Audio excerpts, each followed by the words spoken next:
Հարգելի գործընկերներ, ես ցանկանում եմ մենք հաճախ ենք խոսում, հա, տնտեսական բնույթի հանցագործության մեջ են մեղադրում Սամվել Սարգսյանին, բայց այդ արարքները հիմնավոր կասկածի շեմն անգամ չեն հաղթահարում։ Ես մի քիչ sense ժողովրդի մարդկանց համար, ոչ իրավաբանների համար հասու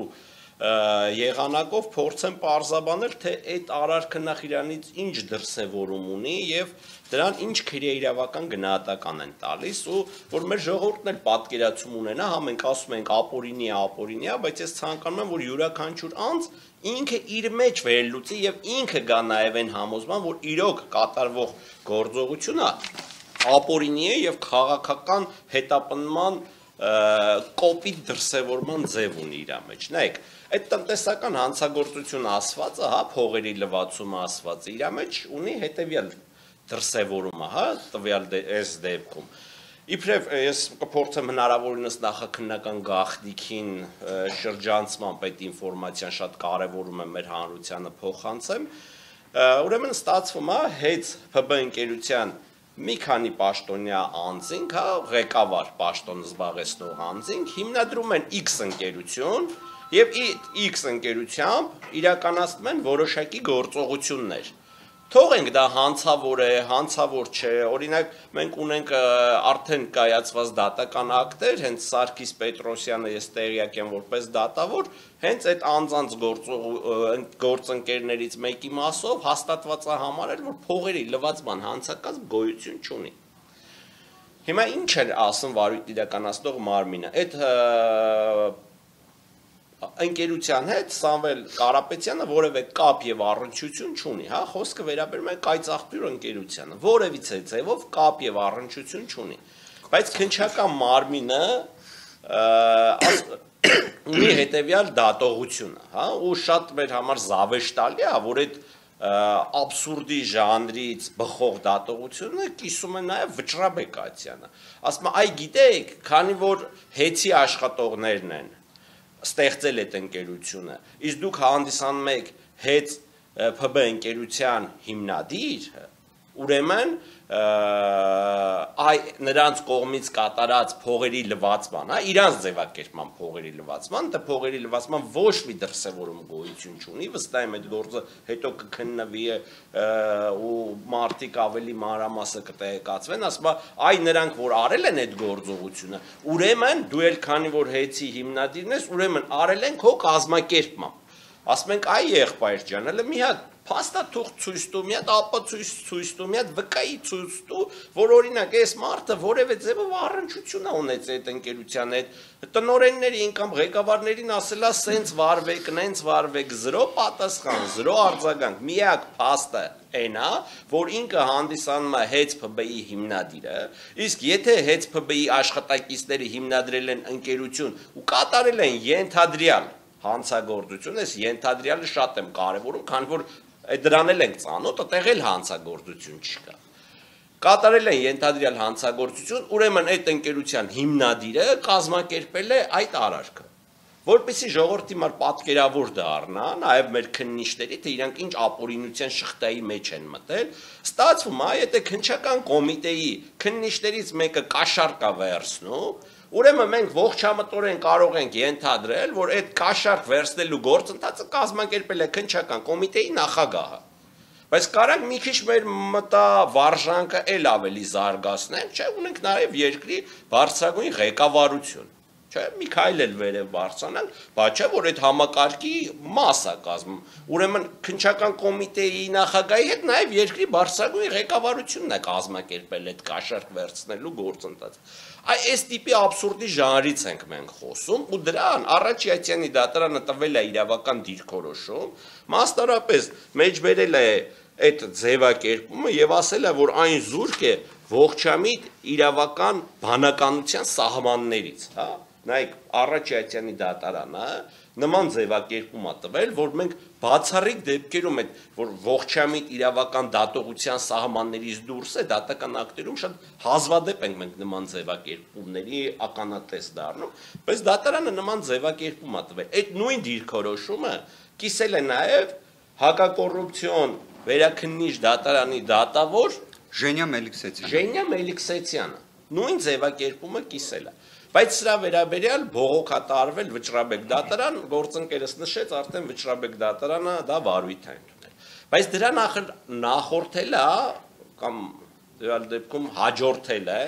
մեկ այլ դատավարական process, հա, մինչև Վճռաբեկ բողոք կտանեին, Վճռաբեկ դատարանը որոշեր վարույթ է ընդունում, թե չէ, իրանք նորից են մտել դատարան, որպեսզի կալանքի ժամկետ երկարացնեն։ Երբ որ նորից են մտել դատարան, այդ ժամանակ իբր էս եղածը մի կարում էին հիմնավորեին, մի դրվագել էին ավելացրել, իբրև թե փողերի լվացման դրվագ։ Այդ դեպքում էլ Առաջիացյանի արդեն մեկ ուրիշ դատավոր, հա, որոշում կայացրեց եւ հիմնավորված համարեց, որ հաստատեց, որ հիմնավոր կասկածի առկայություն, ինչպես են սկզբնական դեպքում, այնպես էլ էս երկրորդ դրվագում, որը նոր էր, բացարձակ գոյություն չունի։ Դրա դեմ իհարկե նաև մենք ենք բողոք տարել, նաև դատախազությունն է բողոք տարել։ Վերաքննիչ դատարանի դատավոր Կարեն Ամիրյանը մերժել է եւ մեր բողոքը, եւ դատախազության բողոքը, այսինքն հաստատված է մնացել, որ փողերի լվացման դրվագ գոյություն չունի։ Մենակ կա կոչի հետ կապված դրվագով է հիմնավոր կասկածը հաստատված համարել։ Կարեն Ամիրյանը նաև նշել է, որ այլընտրանքային խափանման միջոցների կիրառումն է տվյալ դեպքում անհրաժեշտ եւ կալանքի երկարացման հիմքեր այլևս գոյություն չունեն։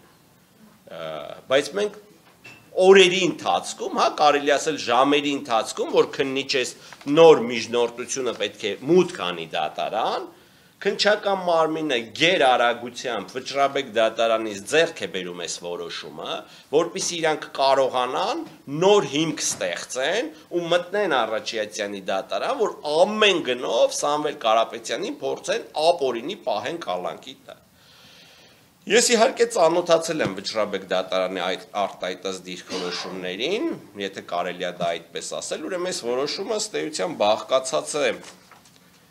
108 էջից,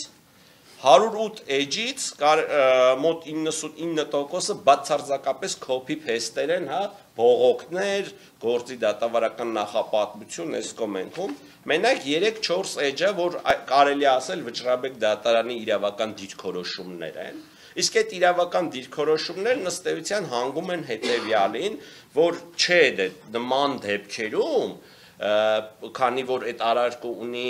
ավելի լատենտային հատկանիշ, նման դեպքերում հիմնավոր կասկածի շեմը պետք է ավելի նվազ գնահատել եւ պետք է հիմնավոր կասկածի առկայությունը փաստել։ Ես խորը մտավախություն ունեմ եւ Աստված, որ այդ մտավախությունը երբևէ չհաստատվի, որ այս որոշումը չի գրվել Վճռաբեկ դատարանում։ Վճռաբեկ դատարանի դատավորները այդ 14 հատորանոց գործի նյութերին, չգիտեմ այն ժամանակ քանի հատոր էր 14 էր։ Հատոր գործի նյութերին չեն էլ ծանոթացել։ Վստահ եմ, այնտեղ մենք ունենք 5 դատավոր, իրանք ոնց են նայելու իրանք օգնականների աչքերին ու ամեն մի օգնականի մոտ հիմա ես դատարանում դատավորի օգնական եղել եմ ու գիտեմ ծավալուն գործով դատական ակտ գրել են էլ մի քանի դատավորների խմբի կազմում, ինչքան ծավալուն քննարկումներ իրանց մեջ պետքա տեղի ունենացած լինի։ Ես խիստ մտավախություն ունեմ, որ իրանք չեն գրել ու ոնց են նայելու իրանց օգնականների աչքերին, թե ի վերջո այդ օգնականները չեն մասնակցել այդ քննարկումներին, չեն կազմել դատական ակտերի նախագծեր, այս ակտը որտեղից ի հայտ եկավ, ոչ ոք իմ խորին համոզմամբ չի կարտացել, դա սա իմ սուբյեկտիվ կարծիքն է, իմ սուբյեկտիվ ենթադրությունն է, հիմնված այն փաստերի վրա, որ այսպիսի գերարագությամբ իրանք չէին կարող այդ ծավալուն գործը ուսումնասիրել, այդ ծավալուն գործը քննարկել ու վերլուծել եւ գալ նման անտրամաբանական անհիմն հետևության։ Այս դատական ակտով, թեև իրենք կոչված են երաշխավորելու արտարադատության դատական համակարգի հեղինակությունը, բայց այս դատական ակտով իրանք արտարադատության ու դատական համակարգի հեղինակությունը նսեմացնում ու տասնապատիկ ցածրացնում են։ Ստեղ իրանք շատ սխալ իրավական վերլուծությունների են հանգել ու ելի եմ ասում, եթե հեծի աշխատողները կատարել են ձևականորեն, հա, պայմանական վերցած, որևիցե հանցանք ու դա կարելի է վերել, ասել ուրեմն հեծի հիմնադիրը դրա կազմակերպողն է, այդ նույն տրամաբանությամբ պետական ապարատում ցանկացած չինովնիկի կատարած հանցագործության համար երկրի բարձրագույն ղեկավարին կարելի է նույն տրամաբանությամբ քրեական պատասխանատվության ենթարկել։ Ինչը թե ես եմ ասում, թե դատական ակտ կայացրած դատավորներն են ասում, զուրկ է ողջամիտ տրամաբանության, ողջամիտ բանականության սահմաններից։ Բայց ինչի է այսքան բանն արվում, էլի մենք նաև սրա ակունքներին պետք է գանք, ժողովուրդ ջան, վստահ եմ բոլորը նկատեցիք, որ փողերի լվացման այս հատկանիշները երբ որ դուրս եկան, թե պետական մակարդակներում, հա, ժողովրդի մեջ, բոլորը դատապարտում են այդ դրսևորումը, որ ոնց կարելի է եկեղեցուն պաշտպանելու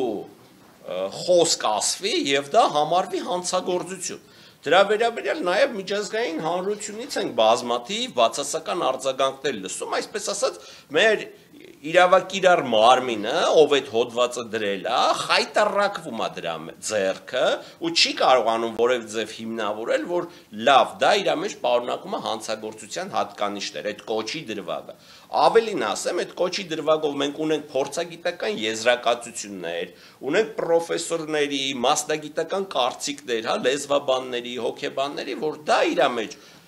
իշխանությունը զավթելու, չգիտեմ, իշխանությունը յուրացնելու որևէ էլեմենտ իր մեջ չի պարունակում։ Դա ուղղակի եկեղեցուն պաշտպանելու վերաբերյալ մարդու արտահայտած խոսք է։ Այսինքն ստացվում է, որ մեր քննչական մարմինները,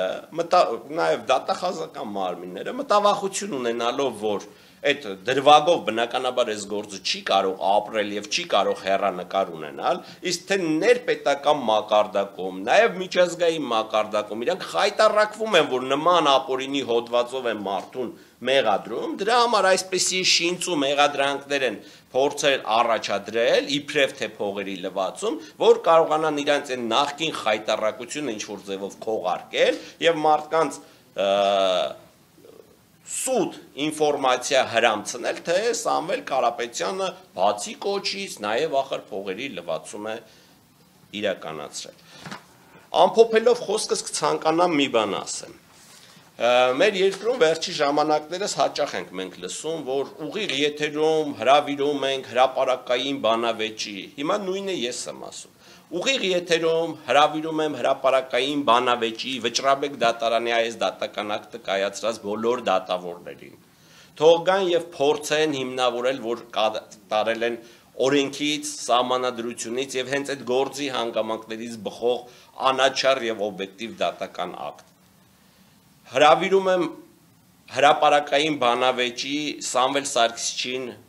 առաջադրած մեղադրանքի վերաբերյալ, ով կուզի թող ներկանա, ով ավելի լավ կկարողանա դրան մեր հարցերին պատասխանել, թող ներկանա։ Ուղիղ եթերում մենք կոնկրետ ես պատրաստակամ եմ